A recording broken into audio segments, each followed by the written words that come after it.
And in tonight's health alert, the CDC has not yet confirmed what's causing the current E. coli outbreak that's sickened more than 37 people in 4 states. But many of those who fell ill reported eating sandwiches with lettuce at a Wendy's.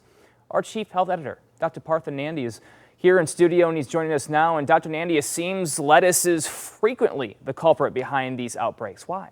So, Brad, unfortunately, E. coli contamination of crops like lettuce do happen and they can be difficult to prevent. And here's why. E. coli is found in the intestines of people and animals, right? And human or animal feces that are infected with E. coli can end up contaminating crops a few different ways. The bacteria can get into farmers' fields through irrigation water, rainwater runoff, and livestock that's close by. Now, lettuce is often the culprit. Why? Because the fresh leafy greens are mostly grown outside, close to the ground. So they're just more vulnerable to contaminated water. However, even the wind and air transfer E. coli to lettuce. So another reason why leafy greens are an easy target, because E. coli, we tend to eat them raw, these leafy green vegetables and things like lettuce, whereas other veggies get cooked more often, which can kill the bacteria.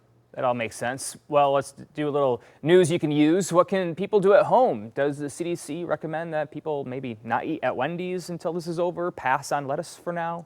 So right now, the CDC is not asking people to avoid eating at Wendy's. As a precaution, the fast food chain has pulled the lettuce they use in sandwiches. Plus, the investigation is still ongoing, so we don't know for certain whether lettuce is actually behind this outbreak, or if there's more than one restaurant chain involved, right? So the CDC has said that lettuce at grocery stores do not appear to be linked in this current outbreak. So please don't avoid leafy greens, as they're packed with vitamins, minerals, and fiber. They're good for you. So here's what you can do. First of all, if you've recently eaten at Wendy's, write down what you ate. Also, watch for symptoms like stomach cramps, diarrhea, and vomiting. Call your doctor or healthcare provider if you develop a fever higher than 102 degrees Fahrenheit, bloody diarrhea and a lack of urination, or color loss in the cheeks and the inside of the lower eyelids. And finally, know that it can take up to 10 days for symptoms to appear. Most people get better within 5 to 7 days, but younger kids and folks that are older are more likely to develop severe illness. Roughly 5 to 10% of infected folks will develop something called hemolytic uremic syndrome, very dangerous, potentially life-threatening complication. Never be shy to reach out to your healthcare provider if you have questions or concerns, and we'll stay on top of this and give you more updates as they come. We know you will. Dr. Nandi, thank you as always. My pleasure.